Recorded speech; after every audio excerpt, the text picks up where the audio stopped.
രാഹുൽ മാങ്കൂട്ടത്തിൽ വിഷയത്തിൽ പ്രത്യേക അന്വേഷണ സംഘം പാലക്കാട് ജില്ലാ ക്രൈംബ്രാഞ്ച് ആസ്ഥാനത്തെത്തി.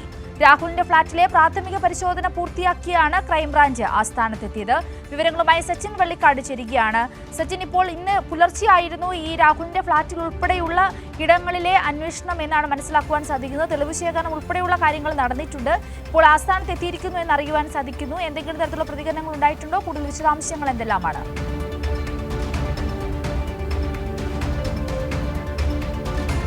സിന്ധുരി, തീർച്ചയായും ഇന്ന് രാവിലെയോടുകൂടിയാണ് SIT സംഘം തിരുവനന്തപുരത്ത് നിന്നും പാലക്കാടേക്ക് എത്തിയിട്ടുള്ളത്. രാവിലെയോടുകൂടെ പാലക്കാട്ടെ രാഹുൽ താമസിക്കുന്ന ഫ്ളാറ്റിലെത്തിയ സംഘം ഇപ്പോൾ ക്രൈംബ്രാഞ്ച് ആസ്ഥാനത്താണ് നിലവിലുള്ളത്. ഇപ്പോൾ ക്രൈംബ്രാഞ്ച് ആസ്ഥാനത്ത് പോലീസ് ഉദ്യോഗസ്ഥരുടെ യോഗം, അതായത് കൂടിക്കാഴ്ച അടക്കം നടത്തിക്കൊണ്ടിരിക്കുന്നു എന്ന് തന്നെയാണ് നമുക്ക് ലഭിക്കുന്നത് വിവരം.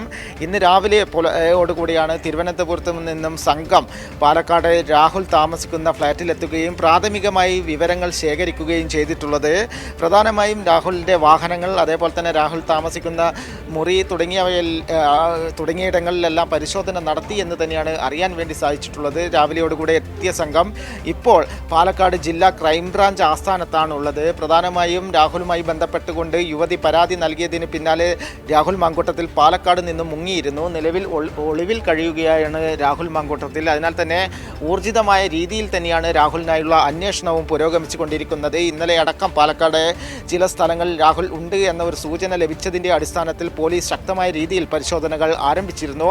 അതിൻ്റെ അടിസ്ഥാനത്തിൽ രാഹുലിനെതിരെ, അതായത് രാഹുൽ എവിടെയാണ് ഉള്ളത് എന്നത് കണ്ടെത്താൻ വേണ്ടിയുള്ള കർശനമായ പരിശോധനകൾ തന്നെയാണ് പാലക്കാട് ജില്ലയിലെ വിവിധ ഭാഗങ്ങളിൽ നടന്നുകൊണ്ടിരിക്കുന്നത്. അതേസമയം രാഹുലിനൊപ്പമുള്ള രാഹുലിൻ്റെ സ്റ്റാഫുകളടക്കം പാലക്കാട് തന്നെ ഉണ്ട്. ഇന്ന് രാവിലെ അടക്കം രാഹുലിൻ്റെ അസിസ്റ്റൻ്റ്, അതായത് പേഴ്സണൽ അസിസ്റ്റൻ്റ് ആയിട്ടുള്ള ഫസൽ അടക്കമുള്ളവർ രാഹുലിൻ്റെ ഫ്ളാറ്റിൽ തന്നെ ഉണ്ടായിരുന്നു. ഇപ്പോഴും ഫ്ളാറ്റിൽ രാഹുലിൻ്റെ 2 വാഹനങ്ങളും ഫ്ളാറ്റിൽ തന്നെയാണ് നിൽക്കുന്നത്. അതുപോലെ തന്നെ SIT സംഘം കൃത്യമായ രീതിയിൽ അന്വേഷണം നടത്തിക്കൊണ്ടിരിക്കുകയാണ്. അതിൻ്റെ ഭാഗമായിട്ട് തന്നെയാണ് ഇപ്പോൾ പാലക്കാട്ടെ ക്രൈംബ്രാഞ്ച് ഉദ്യോഗസ്ഥരുമായി കൂടിക്കാഴ്ച നടത്തുന്നു എന്ന് തന്നെയാണ് നമുക്ക് ഏറ്റവും പുതുതായി നൽകാൻ പറ്റുന്ന വിവരം.